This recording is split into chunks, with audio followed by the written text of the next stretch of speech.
now, today, we care more about justice, we care more about fairness, and we care more about the truth, more than any generation.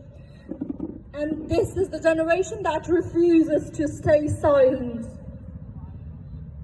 And हामीले के बुझौँ भन्दाखेरि हाम्रो जुन एउटा experience साँच्चै भन्नुपर्दा कतिजना हुनुहुन्छ होला नि हामी भन्दा ओल्डर जेनेरेसनसँग हामीसँग भन्दा अझ धेरै एक्सपिरियन्स भएकाहरू हुनुहुन्छ र हामीसँग भन्दा धेरै एक्सपिरियन्स भएकाहरू पनि त्यो पदमा राजनीतिज्ञहरू हुनुहुन्छ तर पनि खै त हामीले के चेन्ज देख्यौँ आजसम्म तर पनि what we came to understand is that हाम्रो एक्सपिरियन्सको लिमिटेसनले होइन हाम्रो एज लिमिटले होइन तर एउटा रेस्पोन्सिबिलिटीले गर्दा र एउटा भोइस चाहिँ सबैभन्दा ठुलो कुरा एउटा सबैभन्दा म्याटर गर्ने केही कुरा छ त त्यो भोइस हो भनेर आज हामीले बुझेका छौँ and you can see me speaking here today म यसरी आज बोलिरहेको छु तर म मात्र छैन मेरो एजको भन्दा